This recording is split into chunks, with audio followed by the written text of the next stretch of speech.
If you've been playing along with what we've been doing here, then congratulations. You're now on your path and you're on track to living your life on purpose. Your purpose. You have your current top 10 values and you have your current top 10 goals. You're beginning to form the correct paradigms or maps for yourself to achieve what you want to do and be who you want to be. Your values are who you want to be. And if you haven't been thinking on and working on your values for over 6 years, then they're probably going to change as you figure out what your true paradigms are. And same thing with your goals. That's what you want to do. The more you ask for and document the guidance that you receive, the faster you'll have your maps made and you can be on your way to do what you're here to do and be what you're here to be. The most important thing to know is that you are good enough to be your values and achieve your dreams. If it's in your head and your heart, then that's why you're here. So you must be good enough to be able to do it. And if you still don't think you are, it's because you're focusing too much on fear. The amygdala in your brain is your fear sensor for survival. And we don't have to worry so much anymore about being eaten by a lion or falling off a cliff. So all you have to do now is focus on the outcomes that you want. Where your focus goes, your energy flows. So know that you are good enough. You were born good enough to be what you want to be, to do what you want to do. What usually happens is that as a baby grows up, they hear the word no screamed at them like 80,000 times by the time they're 5 years old. And that takes away their courage. And then they go to school where they have to sit down and be quiet and get the one answer that the teacher's looking for when probably at least 100 answers will work. And that takes away a lot of their creativity. We're evolving. I say it's time now for us to have mandatory classes like appreciation class in every grade level. You get to take appreciation class. You get to take it. Appreciation class. In college, you can major in appreciation. I say we take out history class. It's in the past. In the past, that's how it needs to be. And put in its place appreciation class. Don't you think that's a great idea? Instead of forcing kids to learn about all the times that we forced people to kill other people because we wanted their land, we wanted their oil, or because they have a different belief in God or whatever, we teach them the importance of appreciation. And the focus of appreciation class is to teach everyone that you are good enough to be what you want to be and do what you want to do. How do we get this going? Nobody can own land. How many times have you heard something like, you're just borrowing your body? Do you think that maybe there's some truth to that? First Things First by Stephen R. Covey and the Merrills. Reading number 6. Where are you going? Back up. Be right with you. There you go. I'm just going to grab something. I paused my audio recording because I want to grab something over here. I have an idea. I think this is going to be good. Stick around. It'll be worth it. I take my camera. Okay. Oops. You seen all my mess? I'm moving soon, so it's kind of messy, all right? That's what happens. You have to break some eggs to make an omelet or something like that. Okay. Is that going to work? All right, what if I put this... I'm getting this figured out, people. Another person being helped, you can meditate on that. Hear the siren. Someone's being helped right now. You can have compassion and gratitude for somebody being helped right now. Whenever you hear a siren, that's what I've programmed myself to do. Okay, does that work right there?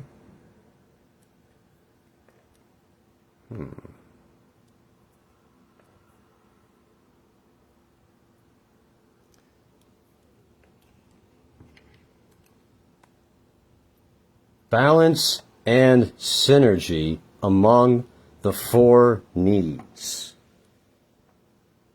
These needs are real and deep and highly interrelated. Some of us recognize that we have these needs, and we tend to see them as separate, quote, compartments of life. We think of, quote, balance as running from one area to another fast enough to spend time in each one on a regular basis.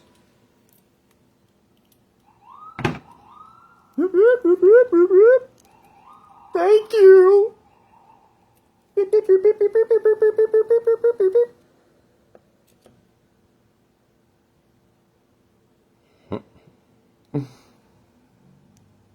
Very good. The, quote, touching bases paradigm ignores the reality of their powerful synergy. It's where these four needs overlap that we find true inner balance, deep fulfillment, and joy. Right in the middle. If you have four intersecting circles, one for spiritual needs, one for mental needs, one for physical needs, and one for social needs, where all four of them intersect right in the middle, is where we find true inner balance, deep fulfillment, and joy.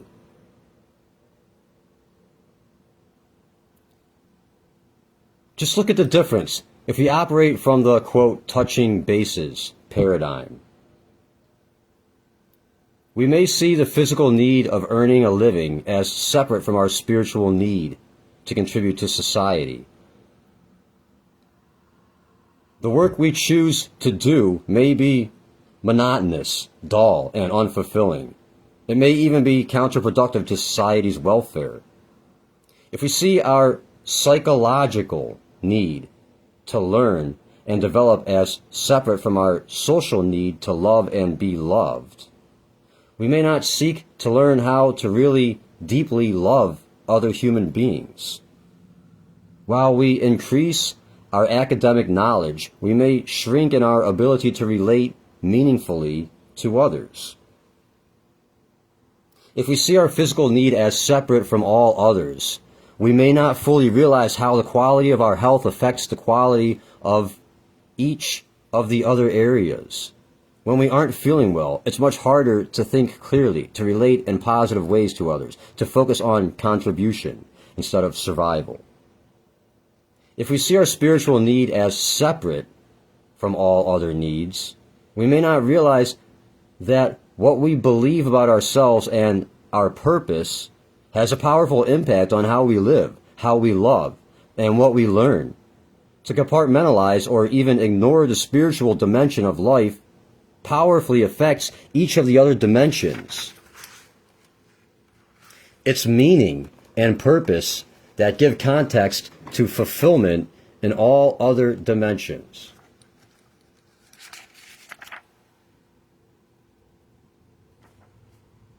The spiritual dimension is meaning and purpose that give context to fulfill in all other dimensions.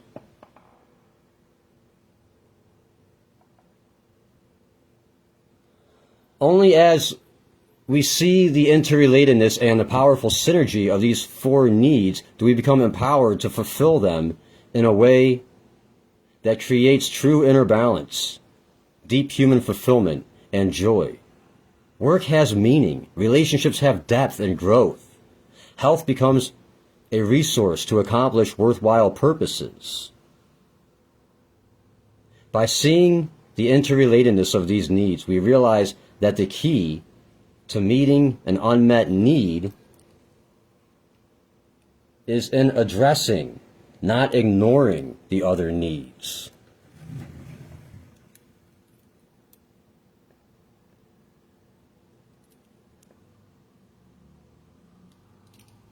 This is one of the strengths of personal leadership.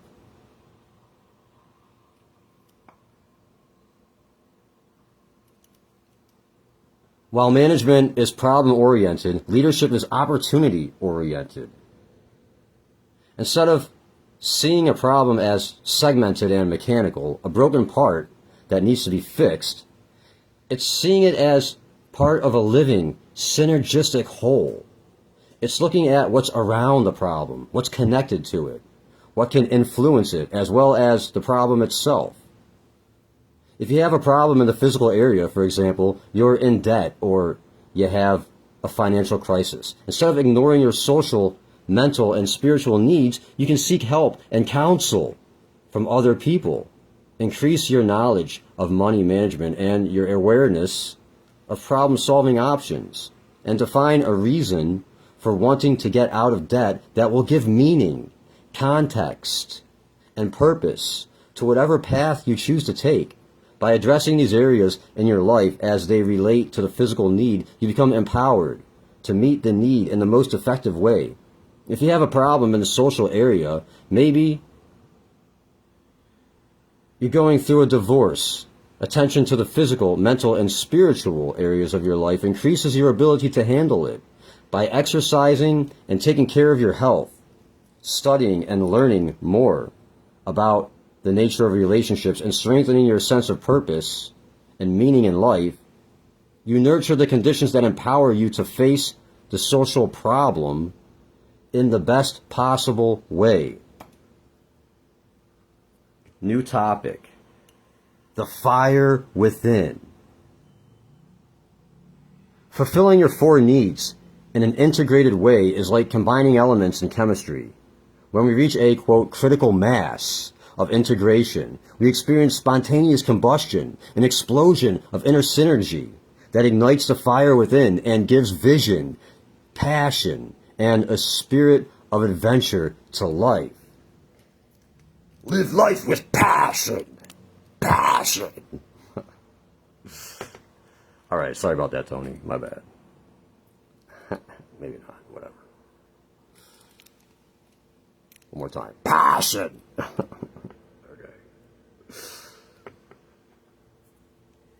Right.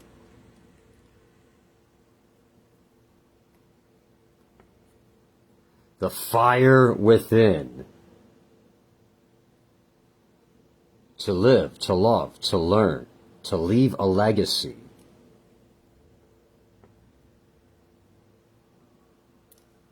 So, where the four circles intersect, spiritual, mental, physical, and social,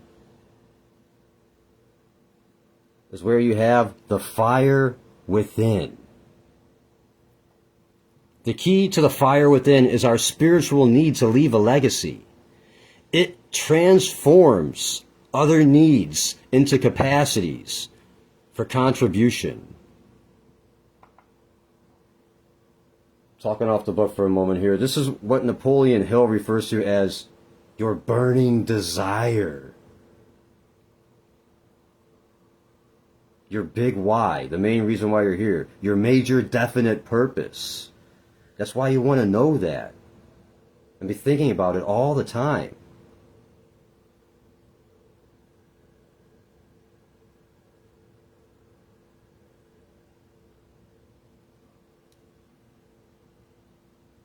You have your top 10 goals. And then you also, that you're working, then your next top 10 things you're working on. And then you have your major definite purpose, your burning desire, the fire within. To get you going on everything.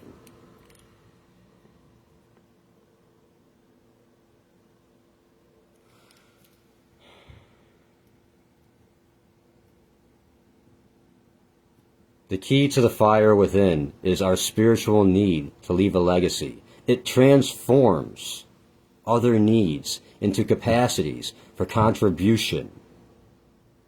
Food, money, health, education, and love become resources to reach out and help fill the unmet needs of others. So it's very important to know what your fire within is.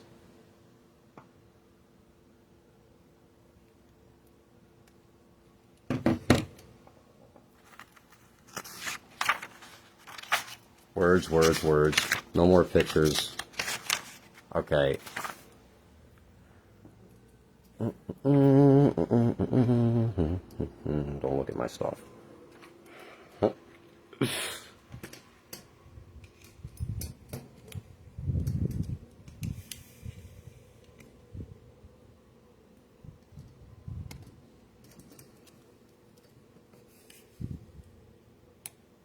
All right.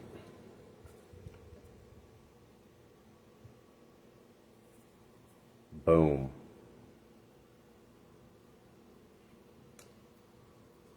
You like how I did that there? All right.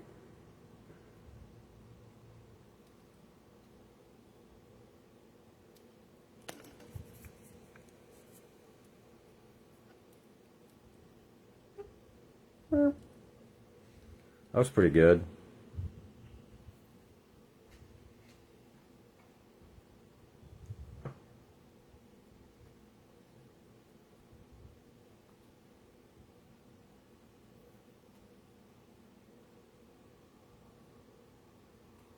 Oh, gotta fix my mirror so I can see the back of the phone, so I can know if I'm still live. So if it cuts out or whatever, it's the middle of the day, it might do that. A lot of people are on the internet right now. I have to stop explaining. Don't complain, don't explain. Don't complain, don't explain. You want to make other people happy? Don't complain, don't explain. Rule number 1, don't complain, don't explain. And definitely don't say to your mom, all I ever do is complain. Can I see it? Come on. Okay, I'm getting this figured out.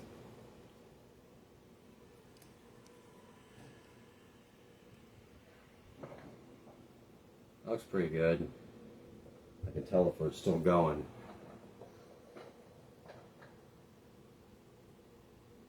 Okay. If you're still there, thanks for sticking around.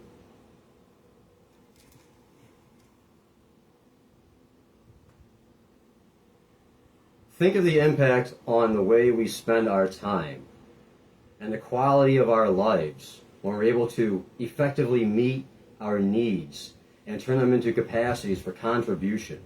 Abraham Maslow, one of the fathers of modern psychology, developed a, quote, needs hierarchy in which he identified, quote, self-actualization as the highest human experience. In his last years, he revised his earlier theory and acknowledged that this peak experience was not, quote, self-actualization, but, quote, self-transcendence, or living for a purpose higher than self. In other words, George Bernard Shaw, insert. I guess this is George Bernard Shaw talking now. Quote, this is the true joy in life. Oh, it says in the words of George Bernard Shaw. Okay. In the words of George Bernard Shaw, insert. This is the true joy in life. Being used for a purpose recognized by yourself as a mighty one. Being a force of nature with a capital N instead of a feverish, selfish little clod of ailments and grievances complaining that the world will not devote itself to making you happy. I am of the opinion that my life belongs to the whole community. As long as I live, it is my privilege to do for it whatever I can. I want to be thoroughly used up when I die. For the harder I work, the more I live. I rejoice in life for its own sake. Life is no brief candle to me. It's a sort of splendid torch, which I've got to hold up for the moment, and I want to make it burn as brightly as possible before handing it on to future generations. I've definitely heard Wayne Dyer quote that a few times. It's a great quote. You know what? Do I want to read it again? No. If you want to hear it again, then hit the back arrow. Roger says, at one of our recent week-long principle-centered leadership programs, a man approached me and asked if he could share a concern. We located a spot on the veranda overlooking a beautiful lake and golf course and sat down to talk. As I looked at the man, I had difficulty trying to imagine the nature of the problem he wanted to discuss. He was impressive. In his 50s, vice president of a multinational corporation with a nice family. He was an active participant in the program and seemed to grasp the material readily. Quote, I've felt increasingly uncomfortable as this week has progressed, and he admitted, okay, thank you. Quote, it started with that exercise on Monday night, ... end quote. He proceeded to tell me something of his story. He'd been raised in a small town in Midwest where he was active in sports, a good student, a choir boy. He went on to college where he was also active in a number of clubs and programs. Then came his first big job, marriage, a child, traveling abroad, promotions, a new home, another child, promotion to vice president. As I listened, I kept waiting for the problem. Some life-shattering disaster that must have brought his picture book world crashing down around him. The problem, he finally said, is that my life is full of good things, a nice house, a nice car, a good job, a busy life. But when you ask us to think deeply about our lives, to come to grips with what matters most, it really brought me up short. He continues, for most of my life, as a teenager, a college student, a young man, I was involved in some kind of cause. I wanted to make a real difference in the world, to contribute in a meaningful way. As I began to think about what really matters most to me, I suddenly realized that over these past years, that feeling, that sense of purpose, has somehow gotten lost. I've been lulled by a sense of security. I haven't made a difference. I haven't taught my children to make a difference. I've basically been watching life go by through the hedges of my country club, end quote. I watched with interest as his entire demeanor changed. He said, but I've made a decision. I've determined to reestablish connections with a charitable organization I used to work with. They do incredible work helping people in third world countries.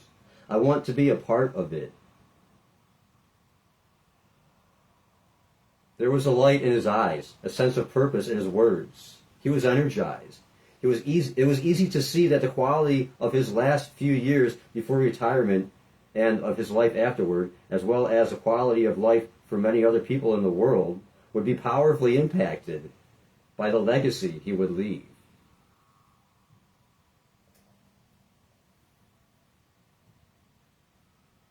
Whatever else we may value, that's the end of the italicized story. Whatever else we may value, the reality is that each of these areas of human fulfillment is essential to quality of life. Can you think of any exception, any person who doesn't have these physical, social, mental, and spiritual needs and capacities? Can you think of any time management problem that isn't connected at the root to fulfilling one of these basic needs? New topic. 2. The reality of, quote, true north principles. As, quote, important as the needs are to fulfill, is the way we seek to fulfill them. Our ability to create quality of life is a function of the degree to which our lives are aligned with extrinsic realities as we seek to fulfill the basic human needs. Could you close your eyes right now and point north?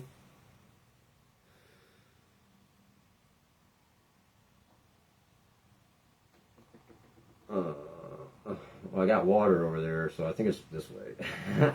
No, but we probably know. When we ask people to do this in seminars, they're surprised when they open their eyes to see people pointing in every direction.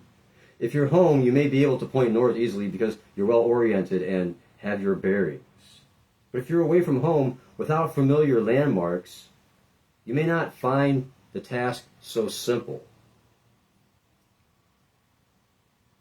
Is it important for us to know where, quote, true north is? Most people would say yes. If we're 1 degree off in air travel from San Francisco, we could wind up in Moscow instead of Jerusalem.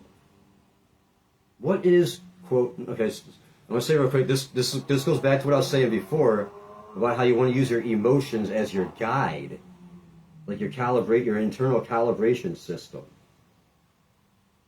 When you're feeling bad, it means you're not thinking and looking at things correctly. You're not thinking about what's happening with you correctly when you're feeling bad. So I guess here, true north is when you're feeling good or when you're going the right way. We're going towards what you want to do. I don't know. Let's see. All right.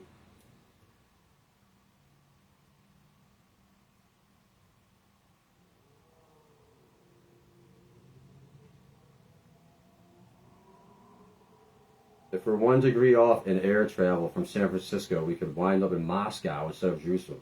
If you're like a little bit, like same thing with a rocket. Okay, that's why I said rocket before, because I read about, like when they're still doing space shuttles, I don't know, whatever. But everything that goes to space is from a rocket. If you're trying to go to the moon, and you're like this much off, then you're going to miss it by like 1,000,000 miles, okay? The rocket has to be recalibrating itself continuously, all the time, to get there. Going the right way the whole time, continually going the right way to get to where it wants to go. That's what you have to do. Always be going the right way. Continually recalibrating yourself, going the right way to get to where you want to go.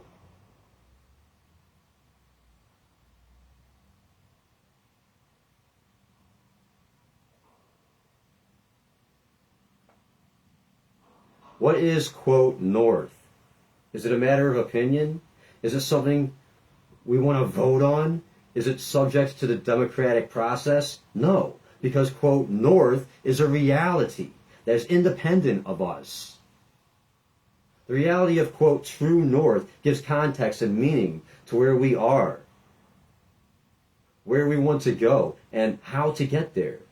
Without a compass or stars or a correct understanding of our location, we may have trouble locating it. But it's always there. Now I want to comment on that real quick because that makes me think of how the sun is always there, even when you see dark. The sun is still there, shining bright. It never stops shining bright, and it never asks us to give back to it. It's always there. When the day becomes night, we always have something to look forward to because we know that the sun is always there. We know that the sun is always there shining bright, even when it's cloudy outside. The sun is always there shining bright for us. In the same way, abundance is always available to us. We just have to be tuned into it. Abundance and health, wealth, relationships, experiences, freedom. It's always available to us. We come from abundance. The essence of what we are is abundance. Abundance in love, abundance in peace. You just have to reconnect to it.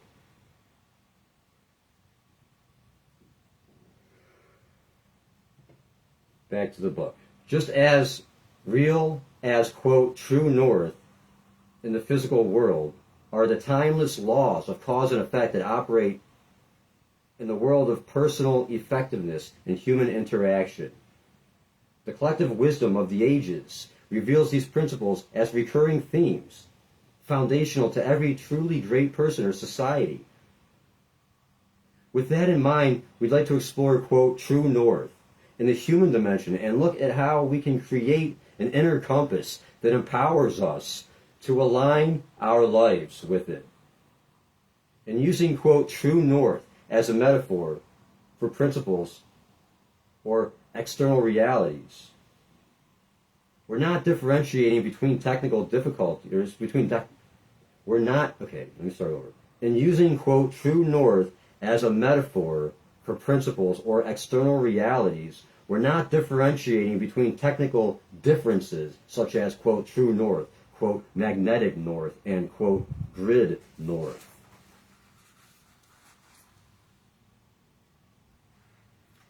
New topic. What principles are not? When we talk about principles, it's important to know what we aren't talking about as well as what we are. We're not talking about values.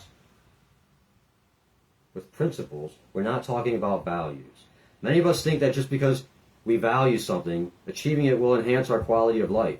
We think, quote, I'll be happy and fulfilled when I make more money, when I get recognition for my talent, when I acquire an expensive home or a new car, when I finish my college degree. But the focus on values is one of the major illusions of the traditional time management approach. It's content without context. It has us envisioning success, setting goals, climbing ladders, without understanding the true north realities these efforts must be based on to be effective. It essentially says, quote, first things are your priorities. You decide what you value and go after it in an efficient way, end quote.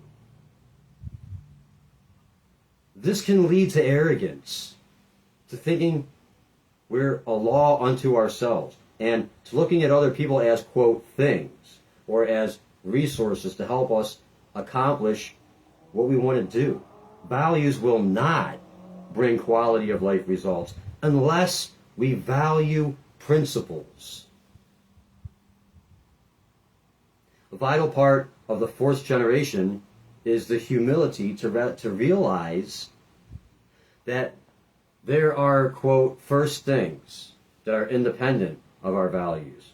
Quality of life is a function of the extent to which we make these, quote, first things our, quote, first things, and become empowered to actually put them first in our lives. It's also the humility to recognize that quality of life is not, quote, me, it's, quote, us.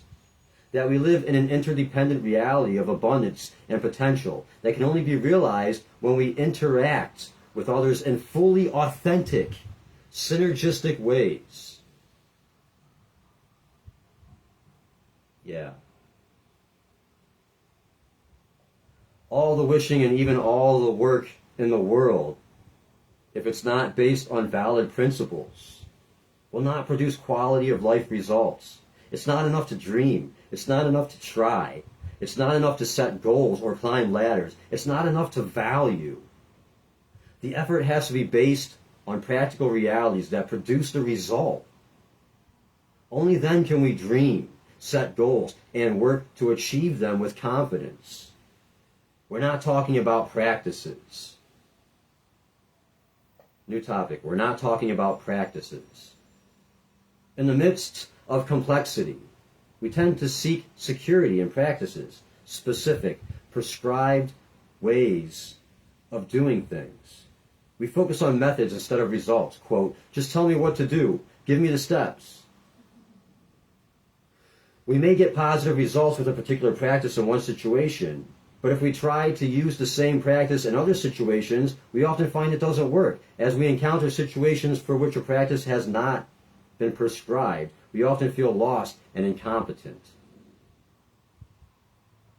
Arnold Toynbee, the great historian, said that all of history could be written in a simple little formula: challenge, response. The challenge is created by the environment, and then the individual, the institution, the society comes up with a response. Then there's another challenge, another response. The formula is constantly being repeated. The problem is that these responses become codified. They get set in cement. They become a part of the very way we think and the way we perform. They must be good procedures, good practices. And when we're faced with a new challenge, the old practices no longer apply. They become obsolete. We're out in the wilderness trying to navigate with a roadmap. Our segmented, mechanistic society keeps us in a constantly changing kaleidoscope. So we cling to practices and structures and systems for some sense of predictability in our lives, and little by little, challenge rubs them out. That's the demise of people and of institutions, even of families, where parents can't accommodate the reality of their own children facing different kinds of challenges than they faced when they were growing up. The power of principles is that they're universal, timeless truths. If we understand and live our lives based on principles, we can quickly adapt. We can apply them anywhere. By teaching our children principles instead of practices, teaching them the principles behind the practices, we better prepare them to handle the unknown challenges of the future. To understand the application may be to meet the challenge of the moment, and to understand the principle is to meet the challenge of the moment more effectively and to be empowered to meet 1,000 challenges of the future as well. New topic. We're not talking about, quote, religion. Because principles deal with meaning and truth, some people tend to associate what we're saying about principles with their own positive or negative experience with religious organization or theology. As we teach in different parts of the world, we've had people express appreciation for our, quote, renewal of the Christian ethic, or for, quote, reminding us of the teachings of Buddha, or for giving them messages that are, quote, so very close to Indian philosophy.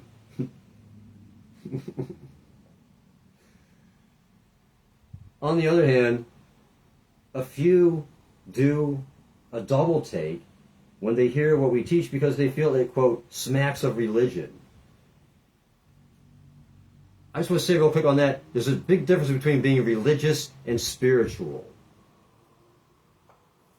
If you're following a religion, then unfortunately, there's still a pretty good chance that they're focusing on fear. And if you're in a church that primarily focuses on fear, then you want to avoid that church as much as you avoid the news. Because why would you want to focus on fear? Go find a church that focuses, religion has, churches and stuff like that, they can be great for the community. And for what you learn that's good and inspiring. There's over 800 things over 800 Bible quotes, like 827, I think I learned in the movie Pollyanna by Disney. There's over 827 positive quotes in the Bible. I think there's 827 positive quotes in the Bible. Now, if your church focuses on those, inspiring quotes, if your church focuses on those, you feel uplifted when you leave the church and not brought down by fear, then you're in a good church. If you feel like you're going to be cast into hell if you don't whatever, then you're not in a good church. If they're focusing on fear, politely walk away from that.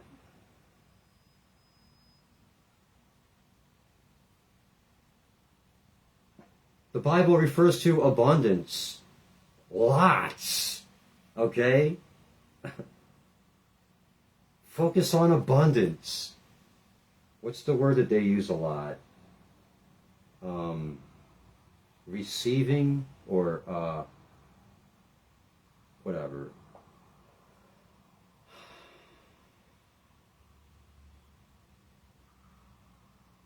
Receiving. What's the word I'm looking for? Maybe I'll put it in the comments when I figure it out.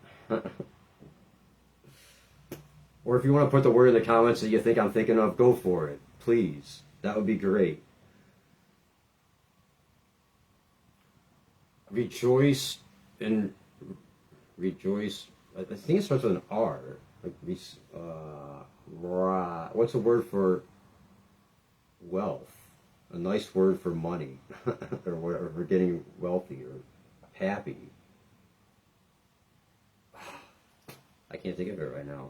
Oh well, whatever. Back to the book. We're not talking about, quote, religion.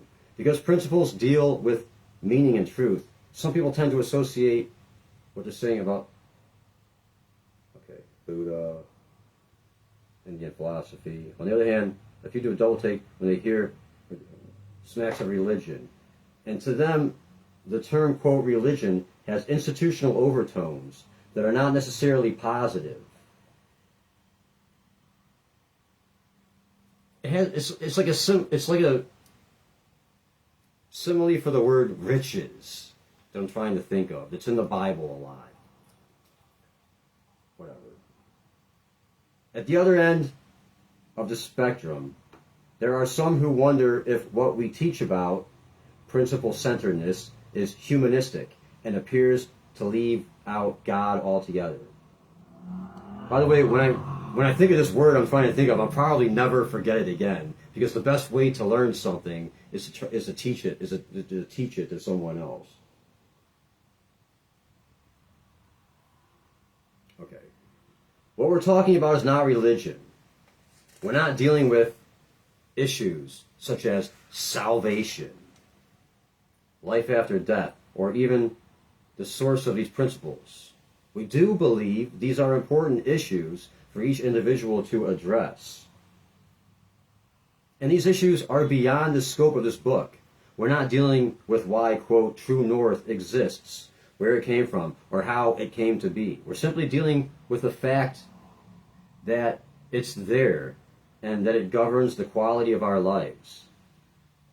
And while we do find evidence of these principles in the sacred writings of each major religion, facets of them have come from the minds, pens, and spoken words of philosophers, scientists, kings, peasants, and saints throughout the world and throughout history.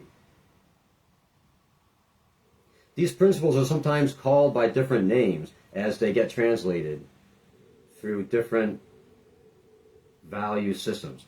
Receiving. I think maybe the word I'm thinking of is receiving. The Bible talks about receiving. That's a good word, receiving.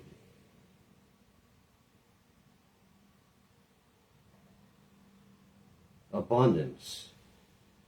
A lot. The Bible talks about receiving abundance a lot. Because the Bible wants us to get back to our essence of what we are. And this book isn't getting into metaphysics. This is like, okay. So I'm not going to right now either. I'm not getting into quantum physics right now. All right. While we do find evidence of these principles in the sacred writings of every major religion, facets of them have come from the minds, pens, and spoken words of philosophers, scientists, kings, peasants, and saints throughout the world and throughout history. These principles are sometimes called by different names as they get translated through different value systems. As Emerson said of the principle of benevolence, quote, "For all things proceed out of this same spirit, which is definitely named love, justice, temperance, in its different applications, such as the ocean receives different names on the several shores which it washes," end quote.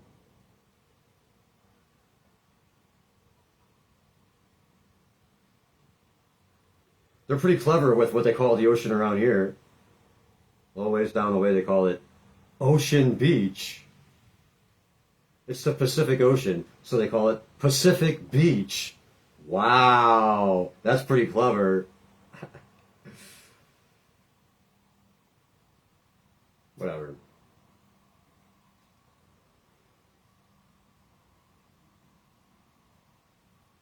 So, we're not talking about values, practices, or religions. What we are talking about are the true north realities upon which quality of life is based. These principles deal with things that, in the long run, will create happiness and quality of life results. They include principles such as service and reciprocity. They deal with the process of growth. They deal with the processes of growth and change. They include the laws that govern effective fulfillment of basic human needs and capacities. In the chapters that follow, we will present many principles that are essential to cultivating a quality of life. And our overall objective is not to be comprehensive.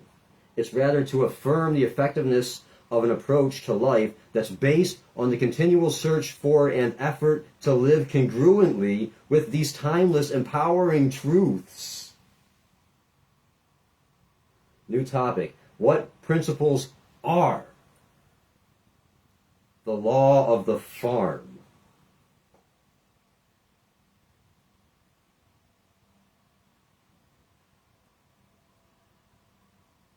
One of the best ways to understand how these extrinsic realities govern is to consider the law of the farm. In agriculture, we can easily see and agree that natural laws and principles govern the work and determine the harvest. Are they going to get into seasons? It's different. Everything has a different season here.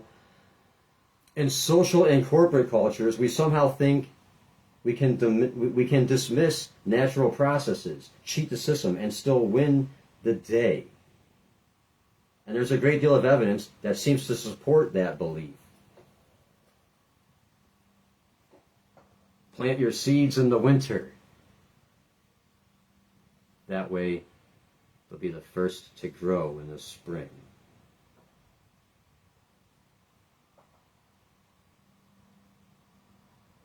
For example, did you ever quote cram in school, goof off during the semester, then spend all night before the big test trying to cram a semester's worth of learning into your head?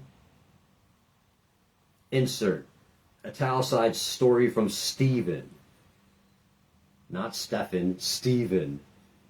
He says, I'm ashamed to admit it, but I crammed my way through undergraduate school, thinking I was really clever. I learned to psych out the system, to figure out what the teacher wanted. Quote, how does she grade? How do they grade? Mostly on lectures. Great. I don't have to worry about reading the textbook. What about this other class? We have to read the book? Okay, where are the cliff notes so I can get a quick summary instead? I wanted the grade, but I didn't want it to crimp my lifestyle. Then I got into graduate work, a different league altogether. I spent my first 3 months trying to cram to make up for 4 years of undergraduate cramming, and I wound up in the hospital with ulcerated colitis. I was trying to force the natural processes, and I found out that long term you simply can't do it. I spent years trying to compensate for the foolishness of getting myself into a value system that was not tied to principles at all. That's the end of that little italicized story. Can you imagine, quote, cramming on the farm? Cramming on the farm. Can you imagine forgetting to plant in the spring, flaking out all summer, and hitting it hard in the fall, ripping the soil up, throwing in the seeds, watering, cultivating, and expecting to get a bountiful harvest overnight? Cramming doesn't work in a natural system like a farm. That's the fundamental difference between a social and a natural system. A social system is based on values. A natural system is based on principles. In the short term, cramming may appear to work in a social system. You can go for the, quote, quick fixes and techniques with apparent success. But in the long run, the law of the farm governs in all arenas of life. How many of us wish now we hadn't crammed in school? We got the degree, but we didn't get the education. Me, I want to talk about Spanish class. I'm talking off the book. I took Spanish class. I went to 3 different high schools and 3 different colleges. And I took Spanish class like 6 different times. Or something like that. So I did what they're talking about here. I was a B student. I graduated with a 3.0 or something like that.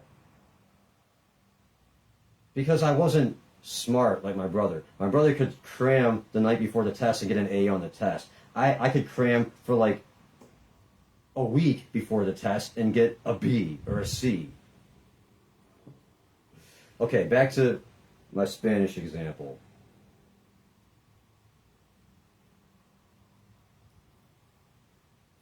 I remember Miss Kalo. All I had to do was be nice. I figured out she was really nice. All I had to do was be nice to her. Hi, Miss Kalo. Are you having a good day? Oh, hola.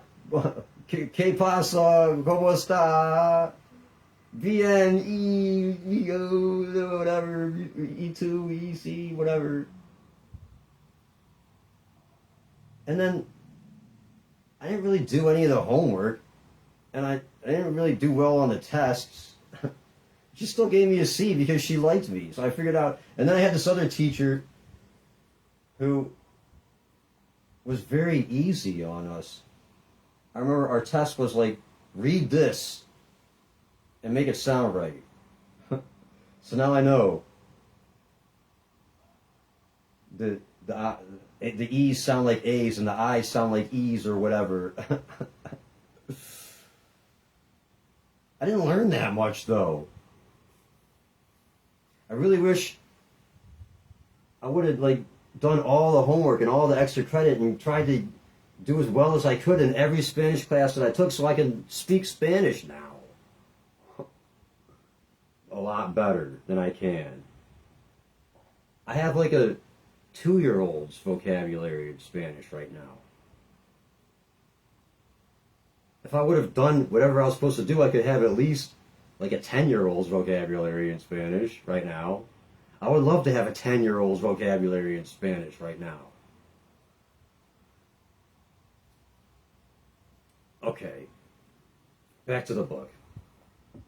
Cramming doesn't work in a natural system like a farm. That's the fundamental difference between a social and a natural system. A social system is based on values. A natural system is based on principles. In the short term, cramming may appear to work in a social system. You can go for the, quote, quick fixes and techniques with apparent success. But in the long run, the law of the farm governs in all arenas of life. How many of us wish now we hadn't crammed in school? We got the degree, but we didn't get the education. We eventually find out there's a difference between succeeding in the social system of school and succeeding in the development of the mind. The ability to think analytically, creatively, at deep levels of abstraction, the ability to communicate orally and in writing, to cross borders, to rise above outmoded practices and solve problems in newer, better ways. What about character? Can you, quote, cram and suddenly become a person of integrity, courage, or compassion? Or physical health? Can you overcome years of a potato chip, chocolate cake, no exercise lifestyle by spending the night before the marathon working out at the health spa? No! What about a marriage?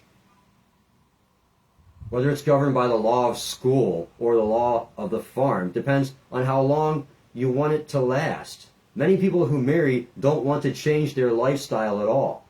They're married singles. They don't take the time to nurture seeds of shared vision, selflessness, caring, tenderness, and consideration, yet they're surprised at the harvest of the weeds. The social system quick fixes and personality ethic techniques they try to install to solve the problem simply don't work. These, quote, solutions can't take the place of seasons of planting, cultivating, and caring. What about relationships with children? We can take the shortcuts. We're bigger, smarter. We have the authority. We can talk down, threaten, impose our will. We can try to shift the responsibility for training them to schools, churches, or daycare centers.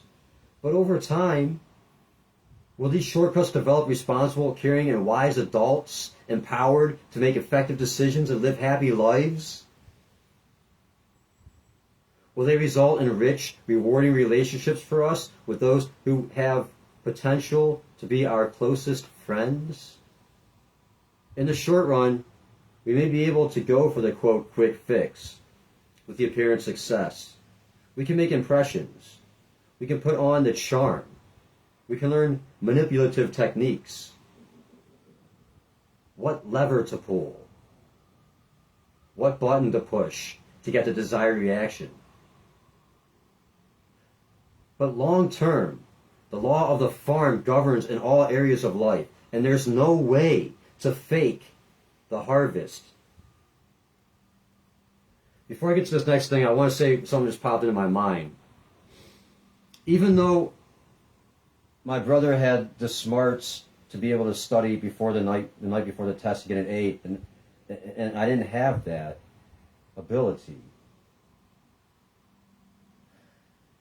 A week later, he forgot. He didn't know any of it. Probably an hour after the test, it was probably all out of his head when he learned it like that. So, I'm grateful for the fact that I have to focus intently and learn something 100 times before I remember it. Because you know what happens after that? I remember it.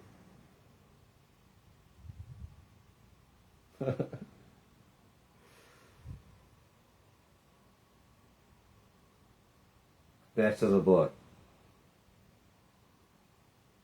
As Dr. Sidney Bremer observed in his book, the book's called Spirit of Apollo by Dr. Sidney Bremer. Insert. Nature is evenly balanced. We cannot disturb her equilibrium, for we know that the law of cause and effect, with a capital C and a capital E, is the unerring and inexorable law of nature. We do fail to find our own equilibrium as nations and as individuals because we have not yet learned that the same law works as inexorably in human life and in society as in nature, that what we sow, we must inevitably reap.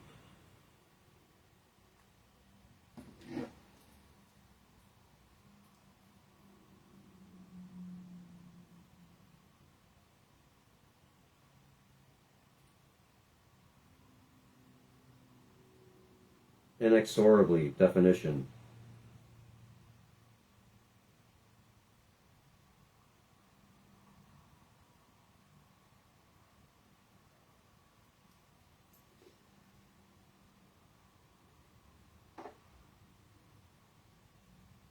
Okay. Inexorably is in a way that is impossible to stop or prevent. The conflict was led inexorably to the outbreak. Oh, okay, I don't want to read that. Inexorably is in a way that is impossible to stop or prevent. Inexorably, in a way that is impossible to stop or prevent.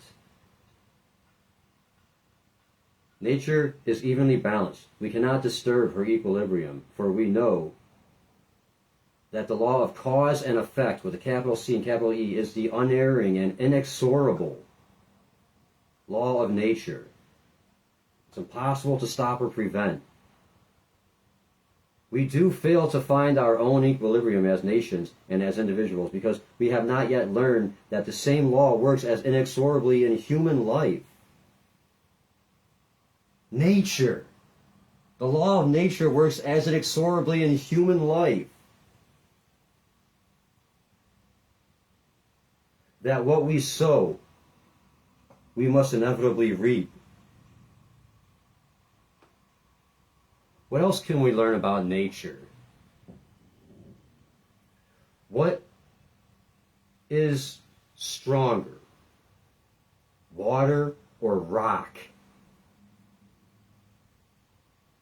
Well, here's an answer to that question. How did the Grand Canyon get formed?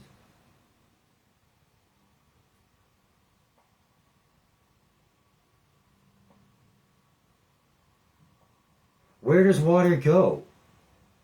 How does water flow? It flows where it's easy. Water flows down the mountain to the stream, out to the ocean. It goes with the flow. There's bends in the river. No natural river is straight because the centrifugal force in the river helps it go with the flow. It goes with the flow. The river doesn't say, oh, I'm going to make a straight line because it's faster that way. No, it goes with the flow. It goes where it's easy.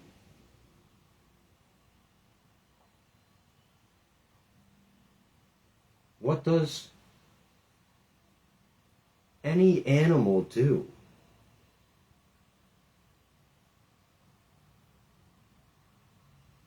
Animals don't have fear. They only have love. They have the ability to run when they feel threatened, and they're not because they're going to be eaten by something, and they don't have fear. What happens as soon as they're back in safety? They're frolicking again. They're playing. They're not thinking, oh my God, where is that lion? No, it's playing. It's having fun. Look at a dog. Look at a tree. Do you think a tree is worried that it's going to get struck by lightning? No. Be like nature. Have no worries. Go with the flow. Go where it's easy. Be inexorably like nature. Continue to grow.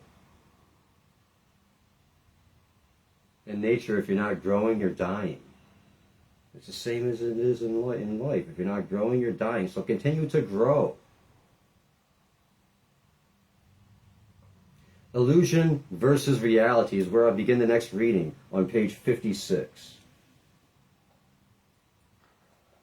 If you've been playing along with what we've been doing here, then congratulations. You're now on your path, and you're on track to living your life on purpose. Your purpose.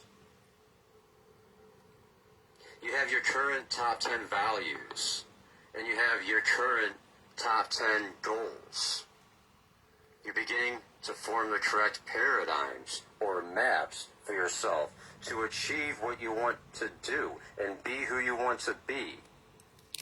Your values are who you want to be. And if you haven't been thinking on and working on your values for over 6 years, like some of us, change as you figure out what your true paradigms are. And same thing with your goals. That's what you want to do. The more you ask for and document the guidance that you receive, the faster you'll have your maps made, and you can be on your way to do what you're here to do and be what you're here to be. You got another thing coming. To know is that you are good enough. You are good enough. And yes, achieve your dreams. You are. If it's in your head and your heart, And that's why you're here. So you must be good enough to be able to do it. And if you still don't think you are, it's because you're focusing too much on fear. The amygdala in your brain is your fear sensor for survival. And we don't have to worry so much anymore about being eaten by a lion or falling off a cliff. So all you have to do now is focus on the outcomes that you want. Where your focus goes, your energy flows. So know that you are good enough. You were born good enough to be what you want to be, to do what you want to do. What usually happens is that as a baby grows up, they hear the word no screamed at them like 80,000 times by the time they're 5 years old. And that takes away their courage. No! They go to school where they have to sit down and be quiet and give the one answer that the teacher's looking for when probably... Don't put your tongue in the light in the socket. And that takes away a lot of their creativity. Don't put your hand on the stove. No! Don't go in the street. No, no, no, no! I say it's time now for us to have mandatory classes like appreciation class in every grade level. You get to take appreciation class. You get to take it. Appreciation class. In college, you can major in appreciation. I say we take out history class. It's in the past. The past, that's how it needs to be. And put in its place appreciation class. Don't you think that's a great idea? Instead of forcing kids to learn about all the times that we forced people to kill other people because we wanted their land, or we wanted their oil, or because they have a different belief in God or whatever, we teach them the importance of appreciation. And the focus of appreciation class is to teach everyone that you are good enough to be what you want to be and do what you want to do. How do we get this going? Yeah. Nobody can own land. How many times have you heard something like, you're just borrowing your body? Do you think that maybe there's some truth to that? First Things First by Stephen R. Covey and the Merrills. Reading number 6. And deep.